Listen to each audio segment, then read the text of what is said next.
అందరికీ నమస్కారం. ఇప్పుడు మనం చెప్పుకోబోయే కథ పేరు మేనరికం. రాజేశ్వరికి భర్త పోయాడు. 2 మగపిల్లలను, ఆడపిల్లను, భర్త మిగిల్చిపోయిన 2 ఎకరాల పొలం మీద వచ్చే ఆదాయం, ఇంటిలో ఒక వాట మీద వచ్చే అద్దెతోనూ ఇంటి చుట్టుపక్కల తెలుసున్న వారికి చిన్న చితక పిండి వంటలు చేసి ఇవ్వడం, అలాగే పచ్చళ్ళు చేసి అమ్ముతూ ఉన్నంతలో పొదుపుగా ఉంటూ పిల్లల్ని చదివించుకుంటుంది. పెద్దవాడు సుధాకరానికి డిగ్రీ పూర్తి అయినాక కొన్ని నెలలు ఏవో చిన్న చితక కంప్యూటర్ కోర్సులు చేశాడు. అదృష్టవశాత్తు గవర్నమెంట్ ఆఫీస్లో క్లర్క్ ఉద్యోగం వచ్చింది. రెండోవాడు పాలిటెక్నిక్ ఫైనల్ ఇయర్ చదువుతున్నాడు. కూతురు ఇంటర్మీడియట్ మొదటి సంవత్సరం చదువుతుంది. రాజేశ్వరి కాస్త స్థిమిత పడింది. చిన్న కొడుకు హరికృష్ణ ఇంజనీరింగ్ చదవాలని ఉబలాట పడుతున్నాడు. ఆఖరిది కూతురు మాధురి.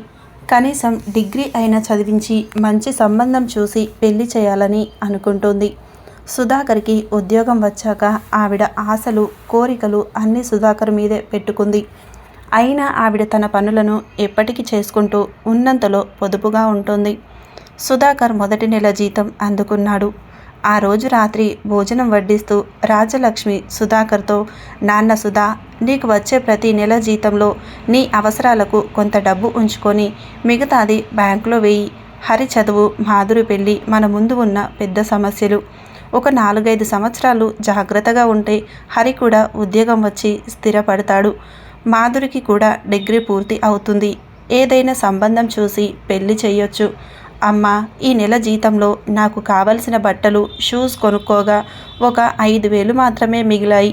ఆఫీస్కు వెళ్ళడానికి సరి అయిన బట్టలు లేవు. ఇన్నాళ్ళు చెప్పులు వేసుకొని తిరిగాను. అందరూ ఎంత టిప్ టాప్గా వస్తారో తెలుసా? షూస్ లేకపోతే బాగుండదని షూస్ కొనుక్కున్నాను. ఒక మంచి వాచ్ కూడా కొనుక్కోవాలని అనుకుంటున్నాను.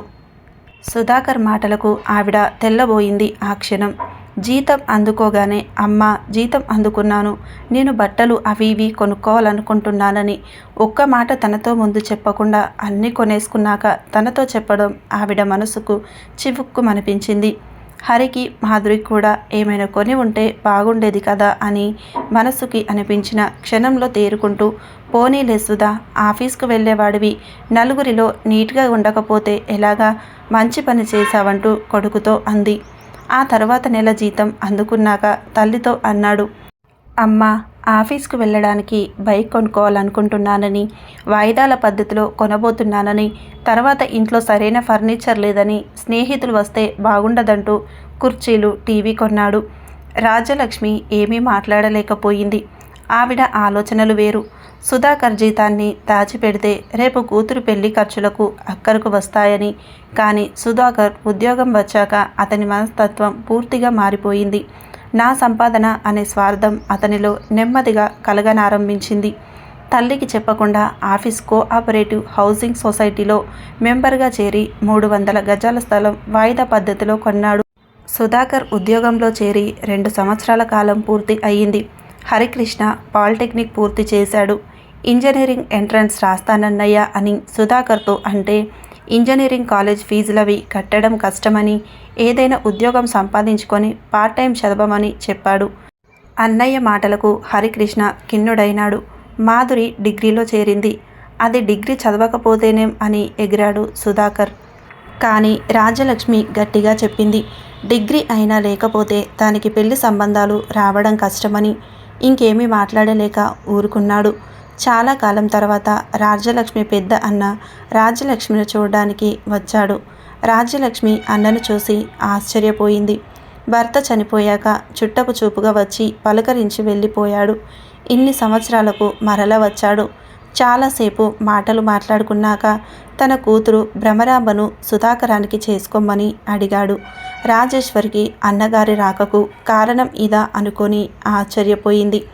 ఆవిడకు మేనకోడల్ని తన కొడుకు చేసుకోవడం ఇష్టం లేదు. అయినా ఓ 2-3 ఏళ్ళు పోతే గానీ కొడుక్కి పెళ్లి చేయాలనుకోలేదు.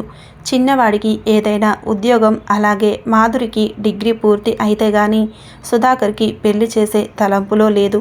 అన్నగారు చాలా తరచుగా చెల్లెలింటికి రావడం మొదలుపెట్టాడు. వచ్చినప్పుడల్లా పెళ్లి ప్రసక్తి తెస్తుంటే రాజేశ్వరి ఖచ్చితంగా చెప్పేసింది, వద్దులే అన్నయ్య, మేనరికాలు ఇప్పుడు ఎవరూ చేసుకోవడం లేదని, సుధాకర్కి పై సంబంధమే చేసుకుంటామని, అదిగాక మరో 2-3 సంవత్సరాలు పోతే గాని సుధాకరానికి పెళ్లి చేసే ఆలోచన లేదని, అసలు కారణం వేరే ఉంది. అన్నగారు భలే లౌక్యుడని తెలుసు ఆమెకు. భర్త పోయినప్పుడు చుట్టపు చూపుగా వచ్చి పలుకరించి కుటుంబ బాధ్యత తన మీద ఎక్కడ పడుతుందోనని మెల్లిగా జారుకున్నాడు. ఏనాడు రాజ్యం ఎలా ఉన్నావే అంటూ పలుకరించని అన్నయ్య సుధాకరానికి ఉద్యోగం వచ్చిందని తెలుసుకున్న వెంటనే వచ్చేసి ప్రేమ కారిపోతున్నట్లు తమ మీద అభిమానాన్ని వ్యక్తపరచడం గ్రహించుకోలేని అమాయకురాలేమి కాదు రాజేశ్వరి. పైగా మేనకోడలు భ్రమరాంబ గురించి బంధువర్గంలో అనుకోవడం విన్నది తాను. ఆ అమ్మాయి వట్టి అహంభావి అని, తండ్రి గుణాలన్నీ పునికి పుచ్చుకుందని. ఒకరోజు సుధాకరం తల్లి దగ్గరకు వచ్చి ఏదో చెప్పాలని తచ్చాడుతుంటుంటే రాజేశ్వరి గ్రహించి ఏమిటిరా సుధా అని అడగగానే తను మామయ్య కూతురు భ్రమరాంబని ప్రేమించానని, తనని పెళ్లి చేసుకుంటానని చెప్పేసరికి నిర్విణ్యురాలైంది ఆ క్షణం.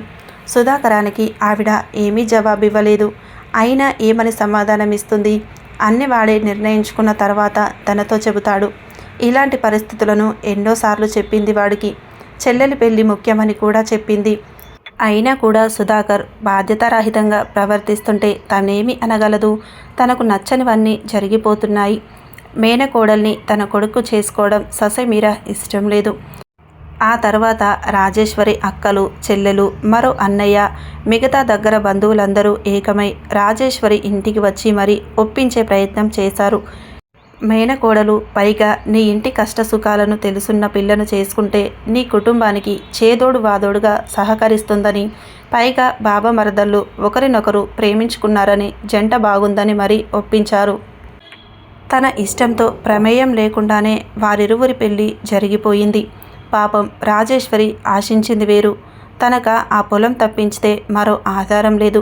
చక్కని పై సంబంధం చూసి కట్న కానుకలు, ఆడపడుచుల లాంఛనాలు అలాంటివి తీసుకొని ముచ్చటగా మురిపంగా చేయాలనుకున్న పెళ్ళి ఏ ముద్దు ముచ్చట్లు లేకుండా తూతూ మంత్రంలా జరిగిపోయిందని బాధపడింది.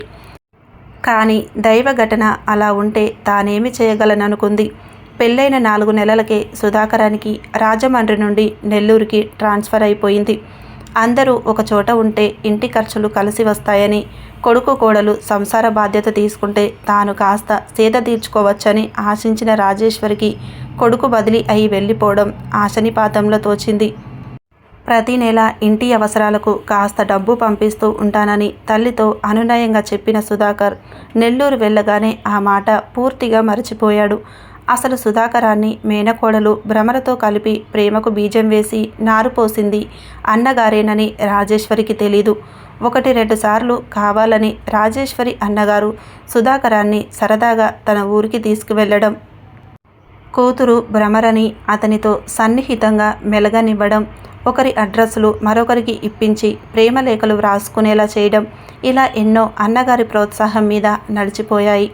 అంతేకాదు బంధువులందరి దగ్గర కళ్ళనీళ్లు పెట్టుకుంటూ భ్రమరను సుధాకరాన్ని ఒకటి చేయమని, రాజేశ్వరిని ఒప్పించమని నక్క ఏడుపులు ఏడ్చి కట్నం లేకుండా మేనల్లుడిని కూతురికి కట్టబెట్టాడు. ఆ తర్వాత ఇక్కడ ఉంటే తన కూతురు ఎక్కడ కష్టపడిపోతుందో, అల్లుడి సంపాదన అంతా చెల్లెలి కుటుంబానికి ఖర్చయిపోతుందన్న దురాలోచనతో తనకున్న పరపతి ఉపయోగించి సుధాకరాన్ని నెల్లూరుకి బదిలీ చేయించి హాయిగా ఊపిరి తీసుకున్నాడు. ఇంకా ఆయన కోరిక ఒకటి మిగిలిపోయింది. చెల్లెలికున్న 2 ఎకరాల పొలంలో 1 ఎకరం పొలం తన అల్లుడి పేరు మీద వ్రాయించడం.